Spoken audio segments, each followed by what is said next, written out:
Existem momentos na história humana em que o mal se revela de formas tão incompreensíveis que até os investigadores mais experientes não conseguem dormir à noite. Existem confissões tão perturbadoras, tão detalhadas, tão vazias de remorso que elas destroem nossa compreensão fundamental do que significa ser humano. E então existem monstros que caminham entre nós, se escondendo à vista de todos, usando rostos comuns enquanto carregam segredos mais sombrios do que a maioria de nós jamais poderia imaginar.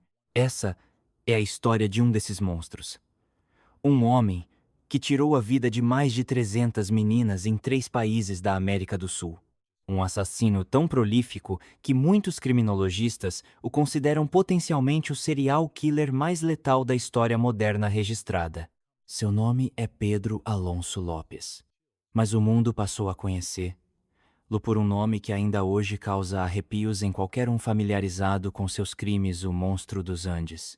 E talvez a parte mais aterrorizante dessa história não seja apenas a escala de sua brutalidade, ou os métodos calculados que ele usava para selecionar suas vítimas, ou até mesmo a chocante falta de remorso que ele demonstrava ao descrever o que havia feito. É o que aconteceu depois. É o fato de que, após confessar centenas de assassinatos, após pessoalmente levar a polícia até dezenas de covinhas espalhadas por montanhas e florestas, após admitir em horríveis detalhes como ele caçou, violou e matou crianças inocentes, ele saiu livre. E hoje, ninguém sabe onde ele está. Abril de 1980. As terras altas andinas do Equador.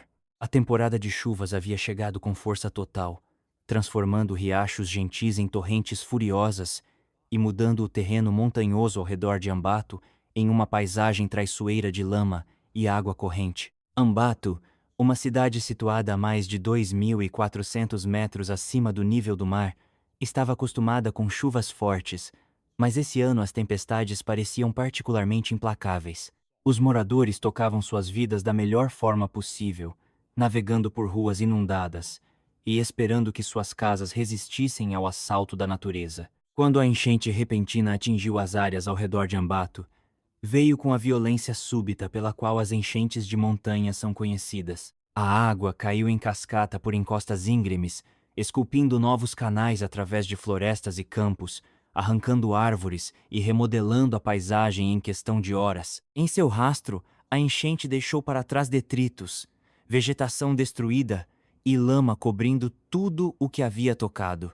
Mas também deixou outra coisa, algo que mudaria tudo. À medida que as águas recuavam e os moradores começavam a avaliar os danos, uma descoberta foi feita que transformou a rotina de limpeza da enchente em um pesadelo. Na lama e nos detritos entre a vegetação arrancada e as pedras espalhadas, alguém avistou algo que não pertencia ali. Algo pequeno, algo que parecia perturbadoramente humano. Era o corpo de uma menina, e ela não estava sozinha. Em poucos dias, as autoridades haviam descoberto os restos mortais de 4 crianças desaparecidas na zona da enchente. Todas meninas, todas entre 8 e 12 anos de idade. Seus corpos haviam sido enterrados em covas rasas que as águas violentas da enchente haviam exposto, arrancando as finas camadas de terra que os haviam escondido. A visão era devastadora. Essas não eram mortes recentes. A decomposição deixava isso claro. Mas também não eram restos antigos. Essas crianças estavam vivas não muito tempo atrás. Elas tinham famílias, elas tinham futuros. A polícia de Ambato se viu diante de uma realidade horrível. Por meses, talvez até anos, meninas vinham desaparecendo da região. Famílias haviam registrado boletins de ocorrência de pessoas desaparecidas. Mães e pais haviam procurado desesperadamente, perguntando aos vizinhos, checando com parentes, rezando para que suas filhas simplesmente tivessem fugido ou sido levadas por traficantes de pessoas, porque pelo menos então haveria esperança de encontrá-las vivas. A alternativa, a possibilidade de que essas crianças estivessem mortas, era dolorosa demais para ser totalmente considerada. Mas agora essa alternativa estava encarando eles de frente, lamacenta, decomposta e inegável. As autoridades começaram a conectar os pontos. As meninas desaparecidas de Ambato, os relatos de outras regiões do Equador sobre crianças que haviam sumido, os medos sussurrados em mercados e vilarejos sobre um predador que tinha como alvo meninas. Tudo havia parecido ser tragédias separadas, incidentes isolados, a realidade infeliz da pobreza e vulnerabilidade em comunidades rurais. Mas e se não fosse isolado? E se alguém estivesse caçando essas crianças? E se houvesse um padrão? A investigação se intensificou. A polícia começou a olhar mais cuidadosamente para os desaparecimentos recentes, entrevistando famílias, checando os últimos locais conhecidos, tentando estabelecer qualquer ponto em comum. E à medida que cavavam mais fundo, um quadro perturbador começou a emergir. Muitas das meninas foram vistas pela última vez em mercados.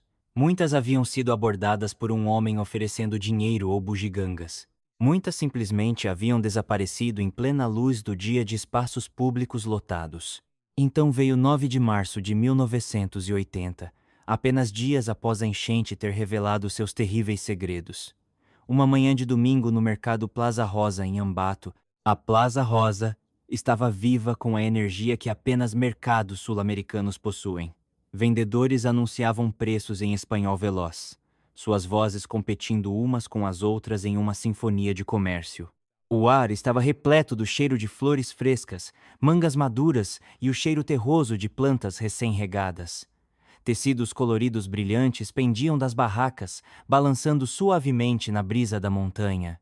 Crianças corriam entre as exposições, ajudando suas mães a arrumar mercadorias ou fazendo entregas para clientes regulares. Entre a multidão naquele domingo estava um homem por volta dos seus 30 e poucos anos. Altura média, cabelos escuros, nada marcante em qualquer aspecto físico. Ele usava roupas simples, nada que chamasse atenção. Seu rosto era do tipo que você passaria na rua sem um segundo olhar. O tipo que se mistura em multidões e desaparece da memória minutos depois de você tê-lo visto. Mas alguns dos vendedores regulares na Plaza Rosa haviam começado a notá-lo, não porque ele se destacava, mas porque ele continuava voltando. Luz Marina Lozada, que vendia flores da barraca de sua família, o havia visto várias vezes nas últimas semanas. Marina Cuenca, que administrava uma barraca de bebidas com sua mãe, havia rejeitado suas ofertas de comprar bebidas dela em mais de uma ocasião. Havia algo nele que as deixava desconfortáveis. A maneira como seus olhos demoravam nas vendedoras mais jovens, a maneira como ele se aproximava com dinheiro na mão, sempre parecendo preferir comprar de crianças ao invés de adultos. As perguntas que ele fazia, tentando determinar quais meninas trabalhavam sozinhas, quais poderiam estar desacompanhadas, quais famílias poderiam ser vulneráveis. As mulheres haviam conversado entre si, como vendedores fazem quando passam dia após dia trabalhando lado a lado. Elas haviam se alertado. Elas haviam se certificado de manter suas filhas por perto. Algumas suspeitavam que ele pudesse ser um traficante de pessoas, buscando potenciais alvos. Tráfico era um perigo conhecido no Equador, especialmente para famílias pobres, especialmente para meninas que podiam desaparecer em um submundo sombrio de exploração e abuso. O pensamento era aterrorizante, mas pelo menos era algo que elas entendiam, algo contra o qual podiam se proteger. O que elas não suspeitavam, o que não podiam ter imaginado, era a verdade. Naquele domingo, o homem se aproximou de uma barraca onde a menina de 12 anos, Maria Poveda, estava trabalhando ao lado de sua mãe, Carvina. Ele comprou algo pequeno, fez uma conversa agradável, e então começou a se afastar do mercado. Maria caminhou com ele. Apenas alguns passos no início, depois alguns mais. Sua mãe, Carvina, estava ajudando outro cliente, mas algo a fez olhar para cima. Algum instinto, algum alarme maternal primitivo, fez com que ela olhasse na direção de sua filha. E ela viu Maria saindo do mercado com o homem estranho. Carvina não hesitou. Ela não parou para questionar ou racionalizar. Cada instinto protetor em seu corpo gritou perigo, e ela ouviu. Ela chamou por ajuda, sua voz cortando o barulho do mercado com a urgência de uma mãe cuja criança está em perigo. Os outros vendedores responderam imediatamente. Eles reconheceram o homem, aquele sobre o qual eles vinham se alertando por semanas. Em segundos, comerciantes estavam abandonando suas barracas, pessoas da cidade estavam se juntando à perseguição, e uma multidão crescente estava perseguindo o homem pelas ruas de Ambato. Maria foi puxada de volta rapidamente. Salva, confusa sobre a comoção, mas ilesa. O homem percebeu que estava sendo seguido e tentou desaparecer na multidão, mas esses eram moradores que conheciam cada beco e atalho. Eles o encurralaram em uma rua estreita, e então a raiva tomou conta. Eles sabiam o que homens como ele faziam com crianças. Eles haviam ouvido as histórias, lido as notícias, enterrado as vítimas. Eles sabiam que a justiça era lenta e incerta, que monstros às vezes saíam livres, que crianças desapareciam e famílias lamentavam e nada mudava. Naquele momento, cercado por vendedores furiosos e membros da comunidade em luto que haviam perdido filhas, sobrinhas e vizinhas, o homem enfrentou a justiça de rua. Punhos voaram, chutes acertaram. A multidão avançou com a intenção de matar. Ali mesmo naquela rua de Ambato. Foi apenas a chegada de policiais que salvou a vida de Pedro Alonso Lopes. Por pouco, a polícia puxou Lopes da multidão e o arrastou, machucado e ensanguentado, para a delegacia. Ele foi fichado por tentativa de sequestro, uma acusação séria, mas que carregava uma sentença relativamente modesta. Os oficiais que o processaram não tinham ideia de quem eles acabaram de prender. Eles não sabiam que as descobertas da enchente e esse predador de mercado estavam conectados. Eles não podiam ter sabido que sentado na cela deles estava potencialmente o serial killer mais prolífico da história moderna. Lopes não estava falando. Quando questionado sobre a tentativa de sequestro de Maria Poveda, ele deu respostas mínimas. Não admitiu nada além de estar no mercado. A polícia o tinha pela tentativa de sequestro. Eles tinham testemunhas, mas não podiam conectar Lua a mais nada. Ainda não. O avanço veio de uma fonte inusitada. O detetive Pastor Córdova Godinho teve uma ideia, uma arriscada, mas potencialmente eficaz. Ele iria disfarçado, se passando por um companheiro de prisão, e tentaria ganhar a confiança de Lopes. Era uma aposta psicológica, apostando que Lopes pudesse se abrir para alguém que ele percebesse como um igual, em vez de uma figura de autoridade. Por 27 dias, Godinho trabalhou na construção de um relacionamento com Lopes. Eles compartilharam uma cela, conversaram sobre a vida, sobre mulheres, sobre as injustiças do sistema. Lentamente, cuidadosamente, Godinho se apresentou como alguém que entendia, alguém que não julgava, alguém em quem Lopes podia confiar. E gradualmente, incrivelmente, Lopes começou a falar. No início, eram insinuações, referências vagas a coisas que ele havia feito, lugares onde havia estado. Mas Godinho foi paciente, nunca pressionando demais, sempre simpático, sempre encorajando Lopes a continuar. E Lopes, faminto talvez por reconhecimento, por alguém para apreciar a escala completa do que ele havia realizado, começou a revelar mais. Ele falou sobre o Peru, sobre a Colômbia, sobre o Equador.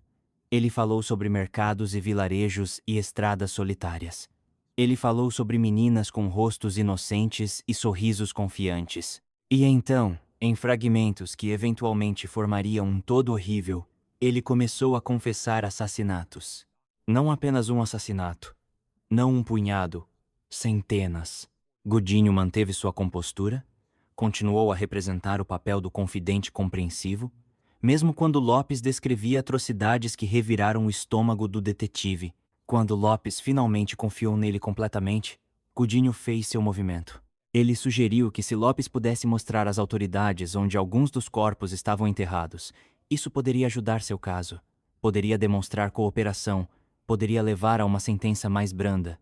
Lopes concordou. Ele disse que poderia levá-los às covas. Ele poderia mostrar onde as meninas estavam enterradas. O que aconteceu a seguir se tornaria um dos capítulos mais perturbadores da história da investigação criminal. Nas semanas seguintes, Lopes liderou a polícia em um tour macabro pelas terras altas equatorianas. Ele os direcionou para florestas e ravinas, para encostas e clareiras isoladas. Ele apontou marcos e deu direções com a confiança casual de alguém revisitando lugares familiares. E em cada local, a polícia começou a cavar. A primeira cova revelou os restos mortais de uma menina, exatamente onde Lopes disse que ela estaria. Depois outra. E outra. Cada esqueleto minúsculo foi fotografado, documentado, cuidadosamente escavado, cada um representava uma criança que havia sido reportada desaparecida, uma família que havia estado procurando, uma vida que havia sido roubada. Quando Lopes parou de levá-los aos locais de sepultamento, a polícia havia desenterrado os restos mortais de 53 meninas. 53 covas rasas espalhadas pela paisagem equatoriana. Todas as vítimas tinham entre 8 e 12 anos de idade. Todas haviam sido estupradas e assassinadas.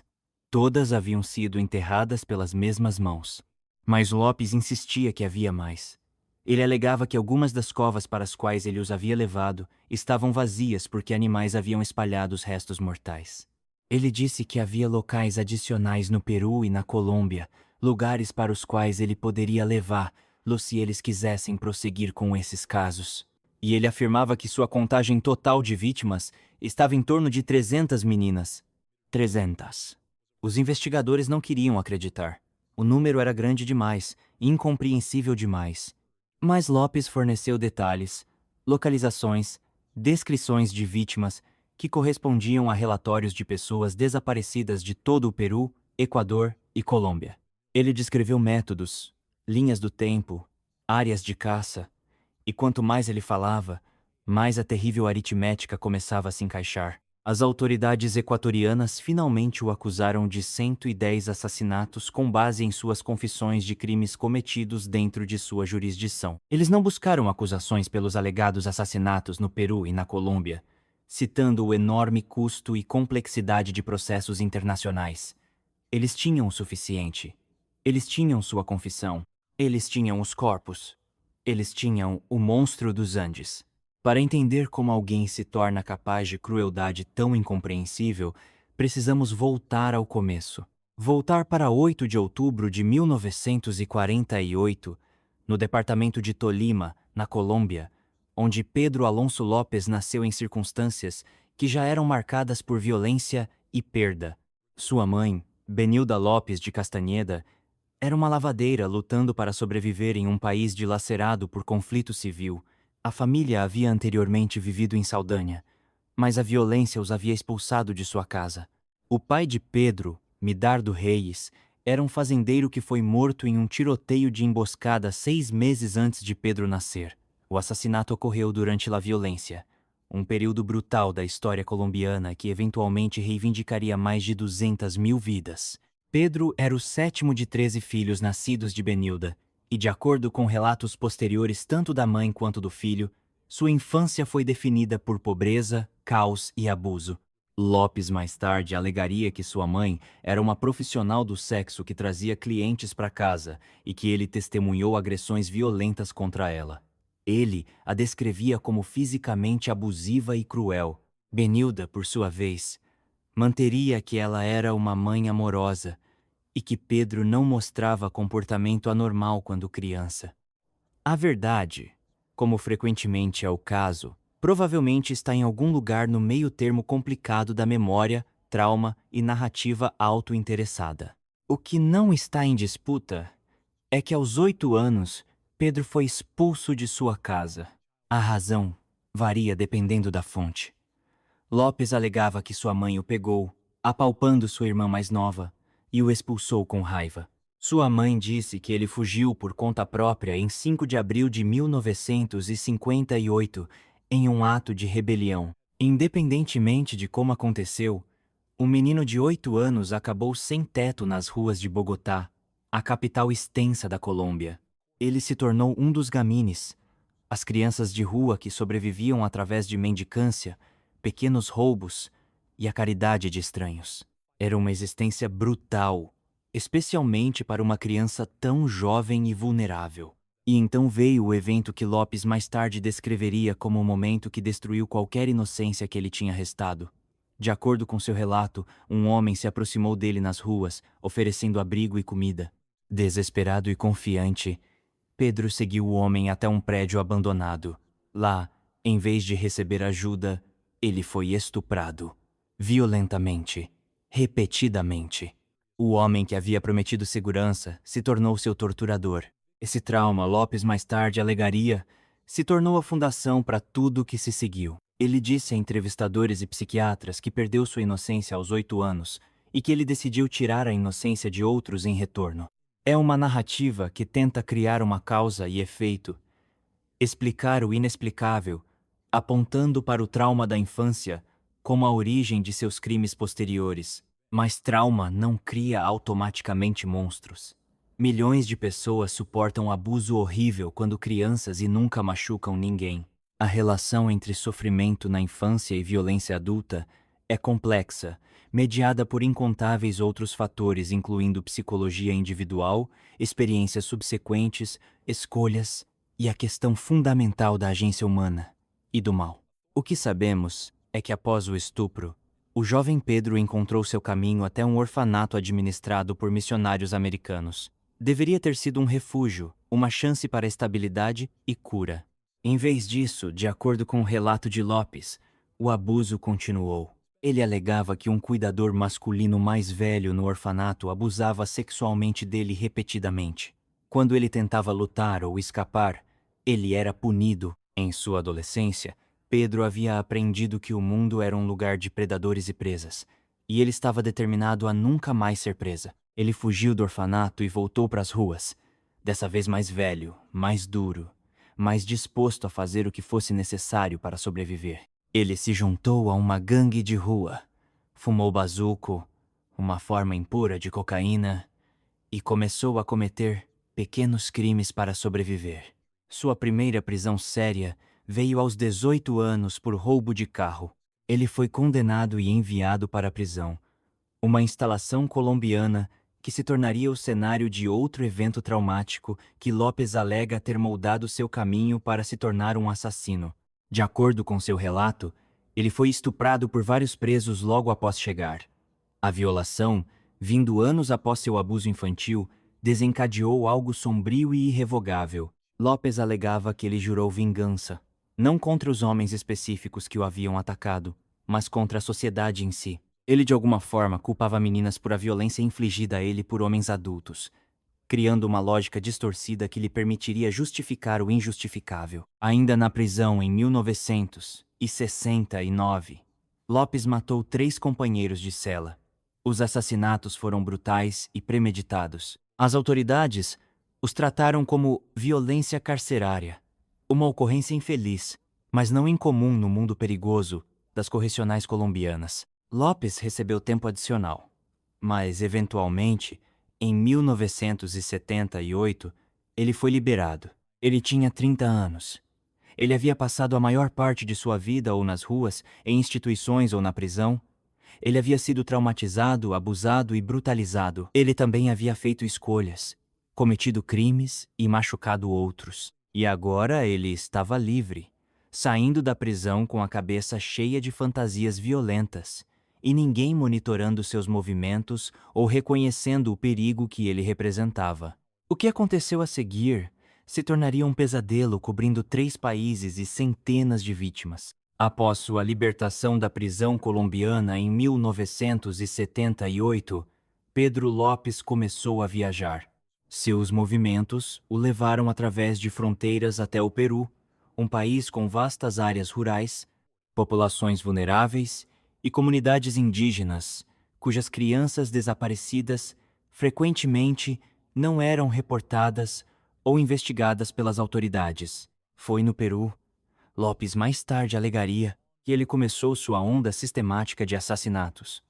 Ele desenvolveu um método, um padrão que permaneceria notavelmente consistente ao longo de seus anos de assassinatos. Ele viajaria para pequenas cidades e vilarejos, lugares onde a pobreza era endêmica, e as crianças frequentemente ajudavam suas famílias trabalhando em mercados ou realizando tarefas que exigiam que estivessem em público, às vezes sozinhas. Lopes descreveu seu processo de seleção de vítimas com clareza arrepiante em entrevistas posteriores. Ele caminharia através de mercados e centros de vilarejos, observando, avaliando, procurando o que ele chamava de um certo olhar de inocência. Ele preferia meninas entre 8 e 12 anos de idade, jovens o suficiente para serem confiantes, vulneráveis o suficiente para serem facilmente controladas. Ele procurava por crianças que parecessem ser de famílias pobres, que trabalhassem ao lado de suas mães, que tivessem aquela qualidade que ele achava atraente, inocência combinada com beleza. Uma vez que ele havia selecionado um alvo, ele a observaria por dias, aprendendo sua rotina, identificando momentos em que ela pudesse estar separada de sua família. Então ele se aproximaria, geralmente oferecendo algo atraente, uma bugiganga, um pequeno brinquedo, dinheiro ou a promessa de um presente para sua mãe. Ele engajaria a criança em conversa, construindo apenas rapport suficiente para convencer, lá a caminhar com ele até a borda da cidade, onde ele alegava ter algo especial para dar a ela. Uma vez que estavam isolados, a fachada caía. Lopes dominaria a criança e a levaria para um local pré-selecionado, em algum lugar isolado onde gritos não pudessem ser ouvidos e interrupções fossem improváveis. Frequentemente, esses eram lugares onde ele já havia cavado covas rasas. O que acontecia naquelas horas finais foi descrito pelo próprio Lopes em entrevistas que permanecem algumas das confissões mais perturbadoras já registradas. Ele manteria as meninas vivas, às vezes por horas, às vezes durante a noite. Ele as estupraria, frequentemente várias vezes. E então, ele disse, ele esperaria o nascer do sol. De acordo com seu relato, o amanhecer era seu horário preferido para matar. À medida que a primeira luz aparecia no horizonte, ele se posicionaria para olhar diretamente nos olhos da vítima. Então ele as estrangularia, lentamente, observando seus rostos, à medida que a vida escoava. Ele descrevia isso como a forma definitiva de posse, reivindicando suas almas no momento da morte, ao ser a última coisa que elas viam. Depois que estavam mortas, Lopes disse que passaria tempo tendo absoluta certeza de que elas haviam ido. Ele checava a respiração usando um espelho. Ele cortava seus pulsos ou gargantas para ver se o sangue ainda estava bombeando. Se houvesse qualquer sinal de vida restante, ele as estrangularia novamente. Às vezes eu tinha que matá-las de novo, ele disse a um entrevistador com uma casualidade perturbadora. Então vinha o sepultamento. Lopes colocaria os corpos nas covas rasas que havia preparado, às vezes colocando várias vítimas no mesmo buraco. Em uma de suas admissões mais arrepiantes, ele descreveu retornar a essas covas coletivas para visitar com as meninas mortas, conversando com elas como se ainda estivessem vivas, contando a elas sobre seu dia e suas novas amigas que ele estava trazendo para se juntar a elas. Era como ter uma festa, ele disse. Só no Peru, Lopes alegou ter matado mais de 100 meninas entre 1978 e 1980. O número exato pode nunca ser conhecido, porque muitas de suas vítimas vieram de comunidades indígenas ou eram crianças de rua cujos desaparecimentos foram amplamente não registrados pelas autoridades oficiais. Mas sua onda no Peru quase terminou em 1978, quando ele cometeu um erro. Ele tentou sequestrar uma menina de 9 anos de um vilarejo em Ayacucho, mas, desta vez, a comunidade o pegou. Membros da tribo indígena local prenderam Lopes e se prepararam para executá-lo de acordo com suas práticas tradicionais de justiça. Eles planejavam enterrá-lo vivo, coberto com xarope para atrair formigas de fogo, uma morte prolongada e agonizante. Lopes estava a momentos desse destino quando um missionário americano interveio. O missionário, acreditando em devido processo e justiça formal, convenceu os membros tribais a entregar Lopes à polícia peruana em vez de executá-lo eles mesmos. Foi uma decisão tomada com boas intenções, uma crença no Estado de Direito e o valor da misericórdia. Foi também uma decisão que indiretamente levaria às mortes de dezenas, possivelmente centenas, de mais meninas, porque as autoridades peruanas não processaram Lopes. Elas não investigaram seu histórico. Elas não o conectaram às meninas desaparecidas nas regiões onde ele havia estado viajando. Elas simplesmente o deportaram através da fronteira para a Colômbia como um estrangeiro indesejável. Elas se livraram de seu problema fazendo dele o problema de outra pessoa. De volta na Colômbia, Lopes não parou, mas ele também não ficou.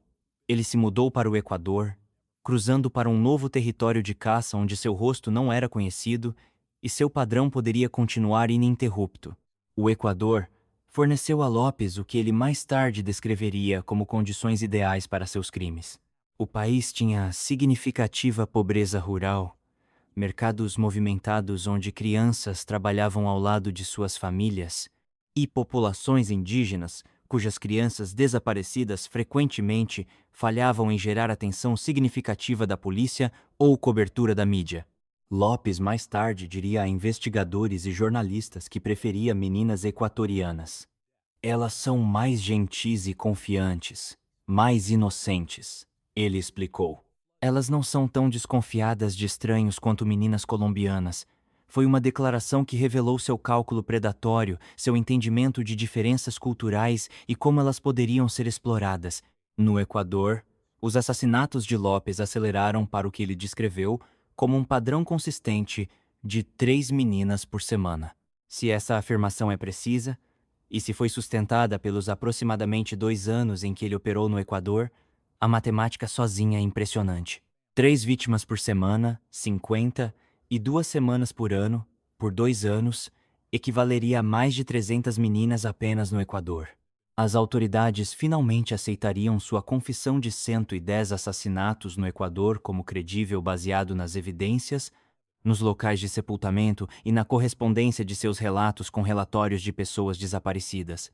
Mas o número verdadeiro pode ter sido muito maior. O método de Lopes no Equador permaneceu consistente com o que ele havia desenvolvido no Peru. Ele viajaria de cidade em cidade, nunca ficando em um lugar tempo suficiente para ser reconhecido ou conectado aos desaparecimentos. Ele frequentava mercados em dias movimentados, especialmente domingos, quando fazendeiros e famílias vinham à cidade para vender produtos e socializar. Ele se vestia de forma simples e se comportava de maneira irrelevante. Testemunhas que o viram antes ou durante tentativas de sequestro o descreveram como educado, de fala suave, não ameaçador. Ele não parecia um monstro. Ele parecia qualquer pessoa. E aquela ordinariedade era parte do que o tornava tão perigoso. As covas que ele cavou estavam espalhadas pelas terras altas equatorianas, em florestas perto de Ambato, em áreas remotas perto de Santo Domingo, perto de vilarejos, em La Troncal, Tulcán, Quito, Azogues, Manta e Salcedo. Ele criou o que era essencialmente um cemitério escondido abrangendo quase toda a província do Equador, cada local contendo os restos mortais de uma ou mais crianças que haviam sido reportadas desaparecidas e nunca encontradas. Até a enchente. A enchente repentina de abril de 1980, que expôs 4 corpos na área de Ambato, não foi apenas um desastre natural, foi o evento que finalmente revelou o que vinha acontecendo nas sombras. Aquelas 4 meninas, cujos restos mortais foram lavados à visibilidade pela água furiosa, se tornaram a evidência que não podia ser ignorada. Suas mortes, e a investigação que se seguiu, levaram diretamente à prisão de Lopes no mercado Plaza Rosa, apenas dias depois. Quando Lopes foi pego tentando sequestrar Maria Poveda, quando a multidão furiosa quase o espancou até a morte, quando a polícia o puxou para a custódia, as peças finalmente começaram a se encaixar. As vítimas da enchente, as meninas desaparecidas, o predador do mercado, o padrão. E uma vez que o detetive Gudinho conquistou a confissão de Lopes e Lopes começou a levar a polícia às covas, a escala completa do horror se tornou inegável. O julgamento de Pedro Lopes começou em 1980 no Tribunal de Ambato, presidido pelo juiz José Roberto Cobos Moscoso. Os procedimentos se tornariam uma fonte de frustração e indignação para as famílias das vítimas, a aplicação da lei e o público em geral. Lopes foi acusado de 57 contagens de assassinato relacionadas aos corpos que haviam sido recuperados e às confissões que ele havia fornecido sobre crimes cometidos dentro do Equador. A promotoria apresentou evidências esmagadoras. As confissões detalhadas de Lopes, seu conhecimento de locais de sepultamento, os restos mortais recuperados de 50 e 3 meninas correspondendo a relatórios de pessoas desaparecidas, testemunho de testemunhas sobre seu comportamento em mercados e análise especializada, conectando os crimes a um único perpetrador. Lopes se declarou culpado. Não havia questão de sua culpabilidade, nenhuma defesa de insanidade que pudesse ter fornecido uma narrativa alternativa. Ele admitiu tudo. De fato, Ele parecia quase ansioso para discutir seus crimes, para garantir que as pessoas entendessem a escala completa do que ele havia realizado. Em 31 de julho de 1981, Lopes, de 33 anos, foi oficialmente condenado e sentenciado. A sentença: 16 anos de prisão. 16 anos. Por assassinar pelo menos 57 meninas, com confissões credíveis de mais de 100 no total só no Equador. A razão para o que muitos consideraram uma sentença incompreensivelmente branda foi simples. 16 anos era o termo máximo de prisão permitido sob a lei equatoriana na época por qualquer crime, incluindo assassinato. Não importava quantas pessoas alguém matasse. Não importava quão hediondos fossem os crimes. O máximo legal era 16 anos. A indignação pública foi imediata e intensa. As famílias das vítimas ficaram devastadas. Como poderia a vida de uma criança valer tão pouco aos olhos da lei? Como poderia alguém que havia confessado mais de 300 assassinatos em 3 países potencialmente andar livre após apenas 16 anos? Editoriais condenaram a sentença. Protestos foram organizados. Grupos de defesa de vítimas exigiram mudanças na lei. O caso provocou uma conversa nacional sobre justiça, punição e se o sistema legal era adequado para lidar com crimes de tal magnitude. O Equador eventualmente mudaria suas leis, estendendo a sentença máxima de prisão para 25 anos. Mas a mudança veio tarde demais para afetar a sentença de Lopes. Ele foi enviado para a prisão Garcia Moreno em Quito para cumprir seu tempo, oficialmente diagnosticado como sociopata, uma avaliação clínica que não surpreendeu ninguém que havia ouvido suas confissões ou lido os detalhes de seus crimes. Na prisão, Lopes inicialmente recebeu o tratamento que se poderia esperar para alguém condenado por assassinar dezenas de crianças. Outros presos sabiam quem ele era e o que ele havia feito. Assassinos de crianças são desprezados mesmo na hierarquia social brutal das prisões. E Lopes enfrentou violência e isolamento. Mas à medida que os anos passavam e a atenção da mídia desaparecia, Lopes se estabeleceu em uma rotina.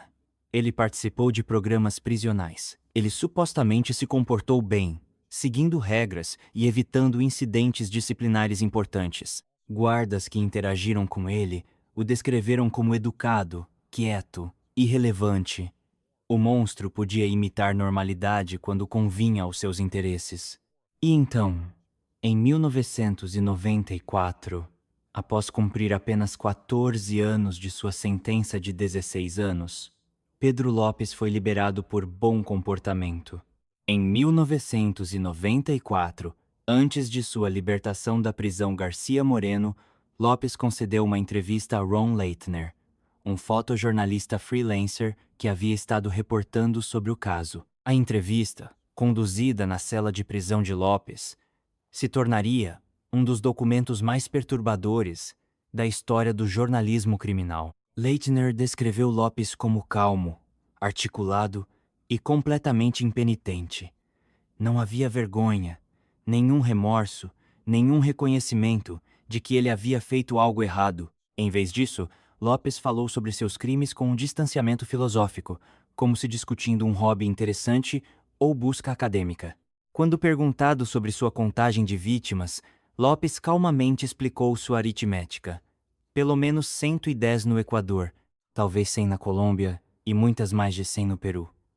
Ele falou sobre os números da maneira que alguém poderia discutir estatísticas de beisebol ou lucros de negócios, números abstratos desconectados da realidade de centenas de vidas humanas individuais destruídas. Ele descreveu seu processo de seleção, explicando como ele caminharia através de mercados, procurando por uma menina com um certo olhar em seu rosto, um olhar de inocência e beleza. Ele falou sobre seguir potenciais vítimas por dias, aprendendo suas rotinas, esperando o momento perfeito para se aproximar. Ao discutir sua preferência por meninas equatorianas sobre vítimas colombianas ou peruanas, Lopes fez a comparação arrepiante que se tornaria uma de suas declarações mais citadas. É como comer frango. Por que comer frango velho quando você pode ter frango jovem? Ele explicou seu ritual de esperar o amanhecer para matar suas vítimas, descrevendo como ele ficaria excitado ao primeiro sinal de luz, como ele estupraria as meninas e então as estrangularia enquanto o sol nascia. Eu era muito atencioso, ele disse com autocongratulação grotesca. Eu passaria muito tempo com elas tendo certeza de que estavam mortas. Eu usaria um espelho para checar se elas ainda estavam respirando. Talvez mais perturbador foi sua descrição de retornar às covas para visitar com suas vítimas. Eu frequentemente colocava 3 ou 4 meninas em um único buraco e conversava com elas, ele disse a Leitner. Era como ter uma festa, mas depois de um tempo, porque elas não podiam se mover, eu ficava entediado e saía procurando por novas meninas. Ao longo da entrevista, Lopes tentou justificar suas ações referenciando seu próprio trauma infantil. Eu perdi minha inocência aos 8 anos, ele explicou. Então eu decidi fazer o mesmo com quantas meninas eu pudesse. Era uma narrativa de vitimização transmutada em perpetração, uma tentativa de criar uma progressão lógica de sofrimento a infligir sofrimento. Mas a entrevista também revelou outra coisa. A completa falta de compreensão de Lopes de que o que ele havia feito era fundamental, moral, cosmicamente errado. Ele não parecia compreender por que as pessoas estavam horrorizadas com suas ações. Ele falava sobre as meninas como posses, como objetos que existiam para seu uso e descarte. Não havia empatia, nenhum reconhecimento de sua humanidade, nenhum reconhecimento das famílias destruídas ou dos futuros roubados. Leitner saiu da entrevista profundamente abalado. A história que ele publicou circularia internacionalmente, trazendo atenção renovada ao caso e ao fato de que este homem, este autodescrito monstro que havia matado centenas de crianças, estava prestes a andar livre. Em 1994, Pedro Lopes foi liberado da prisão Garcia Moreno, tendo cumprido apenas 14 anos de sua já inadequada sentença de 16 anos. A liberação provocou protesto imediato. Famílias de vítimas protestaram. Mídia internacional cobriu a história com manchetes expressando descrença. Como alguém que havia confessado mais de 300 assassinatos poderia ser liberado após apenas 14 anos? Mas as autoridades equatorianas tinham opções limitadas. Lopes havia cumprido sua sentença de acordo com a lei como existia no momento de sua condenação. Elas não podiam retroativamente estender sua punição. No entanto, elas podiam ter certeza de que ele não era mais problema do Equador. Lopes foi imediatamente deportado para a Colômbia, entregue às autoridades colombianas com documentação de seus crimes confessados em seu país. A Colômbia enfrentou o mesmo dilema que o Peru havia anos antes.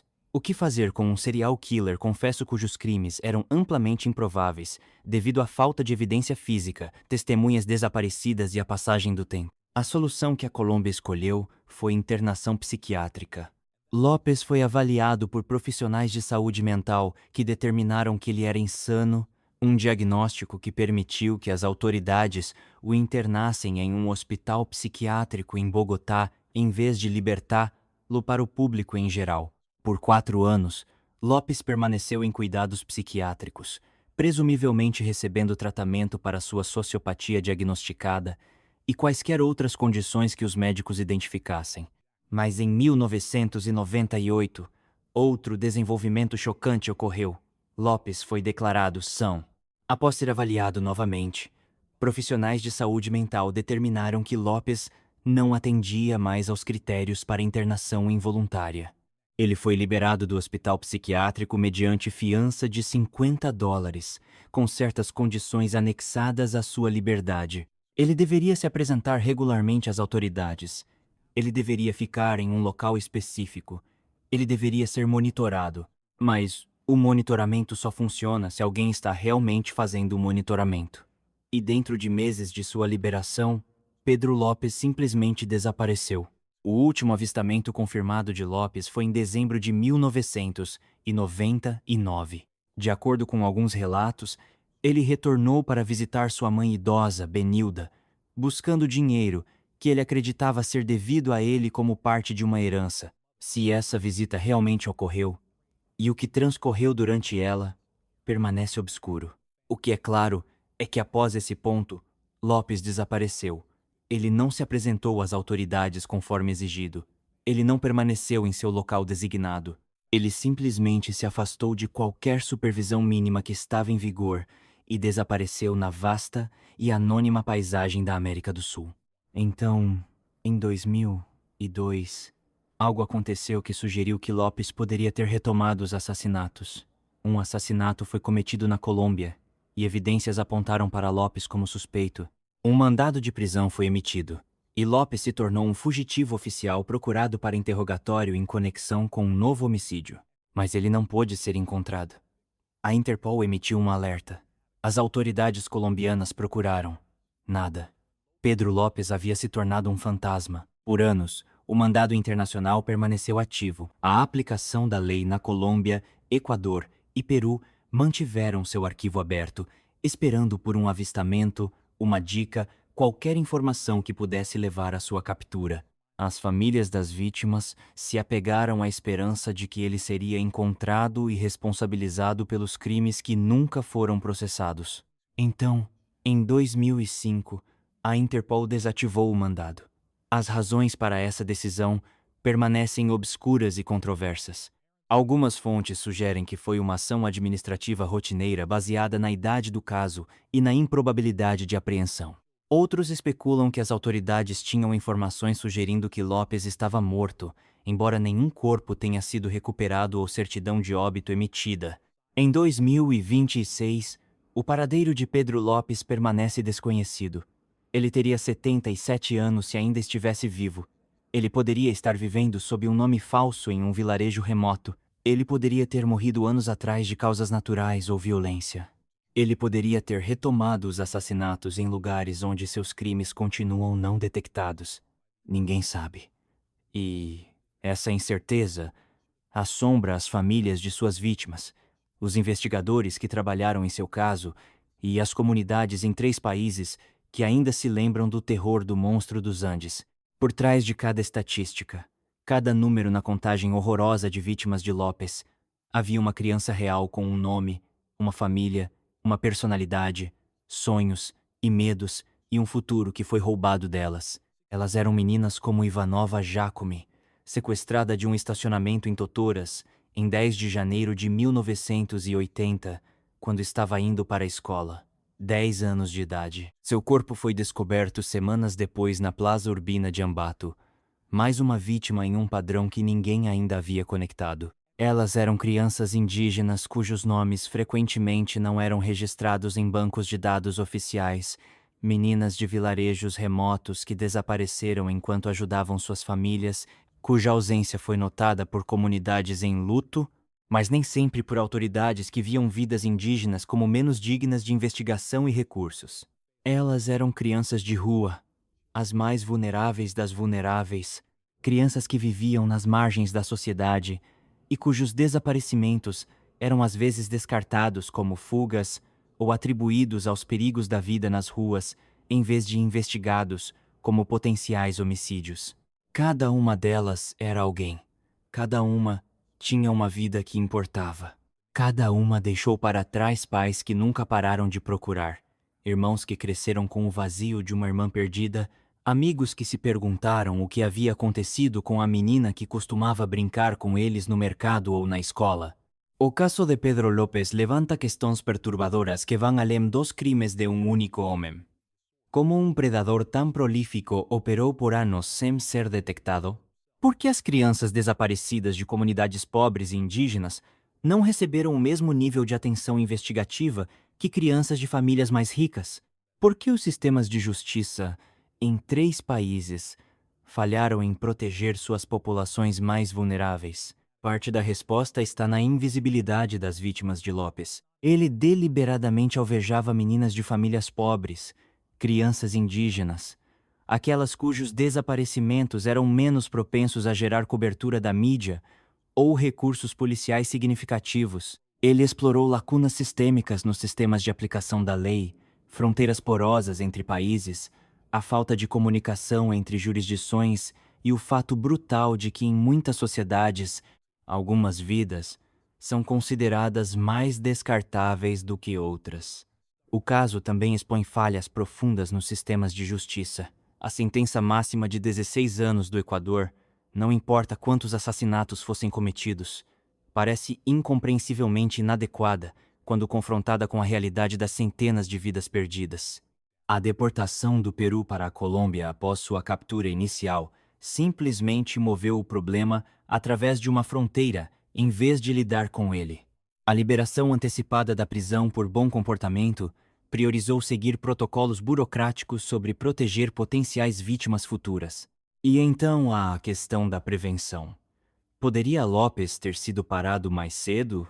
Os sinais de alerta estavam lá: seus crimes violentos anteriores na prisão, seu histórico de trauma e abuso, seus padrões de comportamento. Mas nos anos 1970 e 1980, o perfil psicológico de serial killers ainda estava em sua infância, e os sistemas para rastrear predadores através de fronteiras internacionais eram praticamente inexistentes. O legado de Pedro Lopes não é apenas o horror de seus crimes, mas as lições que suas vítimas nos deixaram. Lições sobre a necessidade de proteger os mais vulneráveis em nossas sociedades. Lições sobre a importância de levar a sério os desaparecimentos de crianças, independentemente da classe social ou etnia de suas famílias. Lições sobre as consequências de sistemas de justiça inadequados e cooperação internacional insuficiente na perseguição de criminosos.